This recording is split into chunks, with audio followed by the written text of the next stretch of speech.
First of all, I want to ask this question to you guys. What do you mean by a 0 to 1 stage? What is when the company is actually building a product, right? They have not hit this term called product market fit. How many of you guys can tell me what is product market fit? Product market fit basically means that a product is good enough to solve the need of a problem, a need of the market. Like, let's assume Swiggy today only allowed you to just discover restaurants, not order from them. Do you think they would have achieved product market fit? Obviously not, because the problem is just not discovering restaurants. The problem also includes ordering from restaurant, ordering on time, and on payment on time, and then simon delivery on time. So logically for Swiggy, product market fit comes to that point when they have cracked the entire user journey of finding the right restaurant, finding the right dish, ordering the right dish, ordering it at a particular price, and eventually taking it to a point where it gets delivered to you.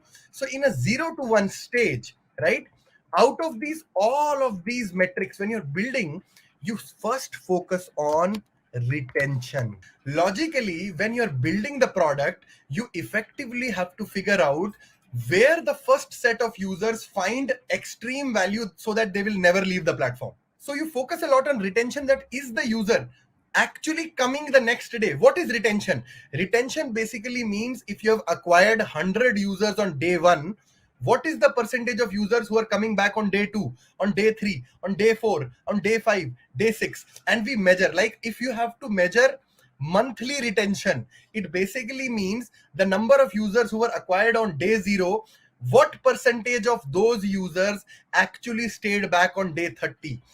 I will just define monthly retention for you. If you acquired 1000 users on day 0 and on day 30 200 users was left, what is your monthly retention? Your monthly retention is 20%. Now tell me, is 20% a good number from monthly retention or not? The number of users who came on the Swiggy platform and after a month only 20% retaining. If 20% are retaining, then हम build क्या कर रहे हैं यार?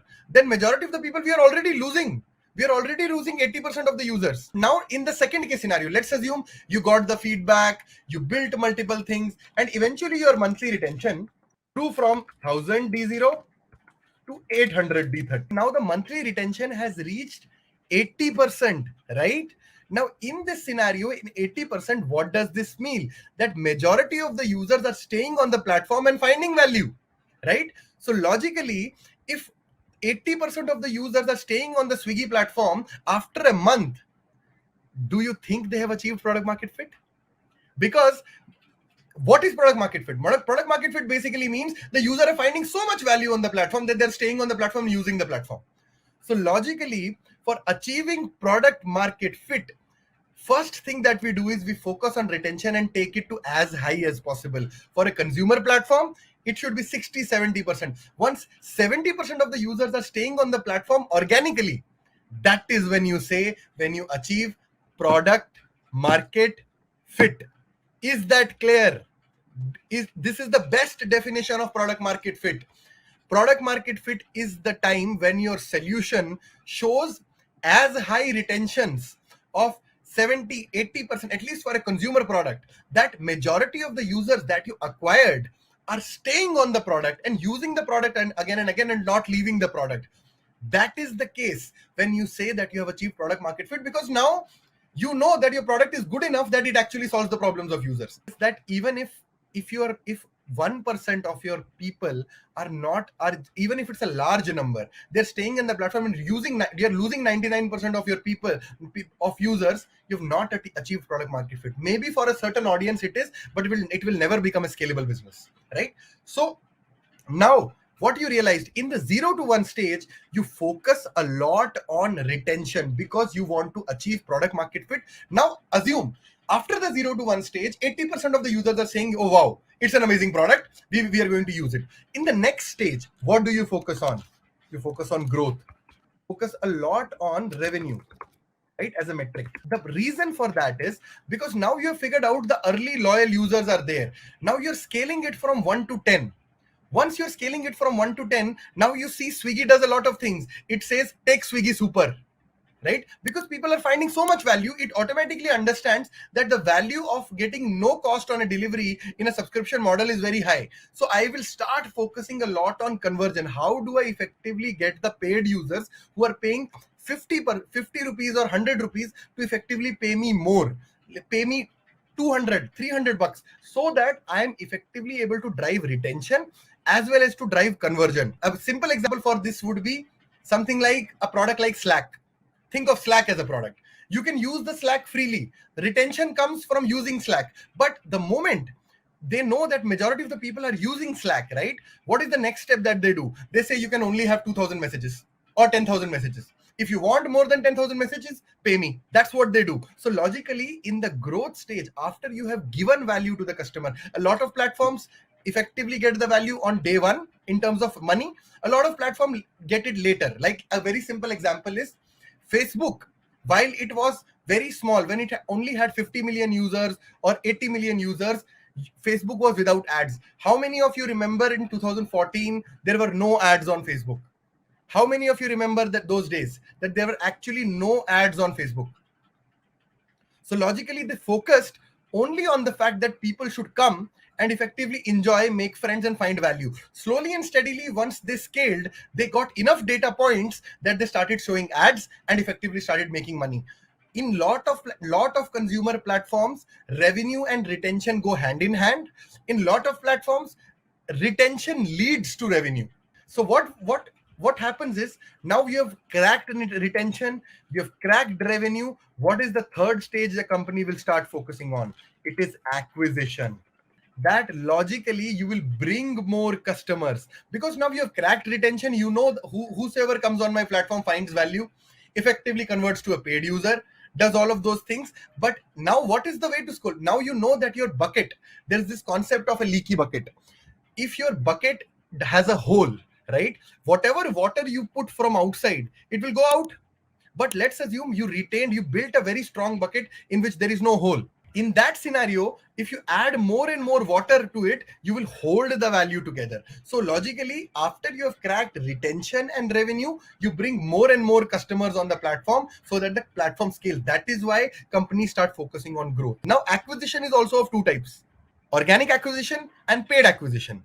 Organic acquisition is something in which you are effectively telling the user that the user is almost coming for free, like searching for you on Google, etc. So lot of places, lot of companies like W3 Schools as a company, right? They effectively they had on a very late stage, they started an advertising model, right?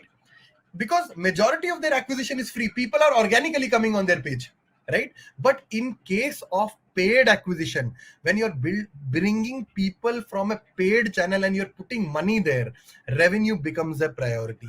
So these are the three steps: product market fit, growth, and acquisition, that effectively we look at different metrics. Now, what are the metrics that you effectively try to measure these things? So the first thing that you effectively try to measure across is that there are multiple metrics, right? So in a subscription led model, let's take an example of a Netflix as a service. When Netflix was in a 0 to 1 stage, what did they focused on their retention curves, right? What I mean by retention curves is, Netflix has a monthly subscription model. So logically, in a 0 to 1 stage, they started looking at what percentage of users are retaining to pay the next month. And this number, they effectively focused, and the basically the VP of product when Netflix started becoming a subscription service was Gibson Biddle. Gibson Biddle basically said that this number was around 97%. So they had a 3%, what do you call as, churn rate. So they said every month they are effectively losing out 3% of their customers, logically. So if every month they are losing out 3% of a customer, there comes another concept which basically says, whenever a company acquires a customer, right, what is the total revenue that it will give to the company? This is explained by the concept called LTV, lifetime value. What is lifetime value? Is if a customer is acquired, what is the total revenue after his acquisition. Like, let me give you a very simple example. तुम अपने घर के पास रहते हो. How many of you have shops around your house? सबकी होगी. Some karyana shop where you go, or general store where you go every day.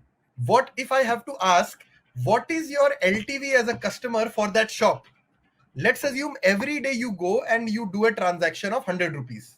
Because it's a general store, your LTV will be existing till the shop exists, or till you stay at that place, right?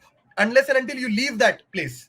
How long will you use the service? So lifetime value is typically computed as average revenue per order multiplied by time spent, total lifetime spent while using the product. A very simple example is, let's assume Netflix. If we have to find out the LTV of a Netflix product, Netflix user, what is the typical amount that you pay for Netflix? $10, right? Guys, that's somewhere we pay around $500, right? Assume that I give you that my churn rate is 5%, right? So 1 by churn rate is typically, so logically, if you're losing out 5% customers every month, so in order to lose the entire base or the customer who started on day one, you will have to spend 20 months on Netflix to effectively let go of the user. Is that clear? So typically your time on the platform is equal to 1 by churn rate. So logically the LTV of Netflix is going to be 10 into 20, $200.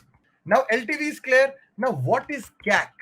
There is another metric that we keep speaking about, CAC, cost of acquisition of a customer. CAC is the total cost you incurred in order to get a paid customer. Let's assume you brought a user on $4 on a platform.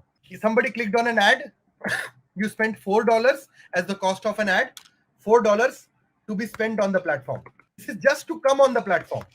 Now, out of 100 such users, so how much amount of money did you spend on 100 users to bring on the platform? It is $400. Now, once you've spent out of these 400, 10 users actually buy the subscription. So what's the CAC here? CAC is $40. You spent $4 to bring the user on the platform.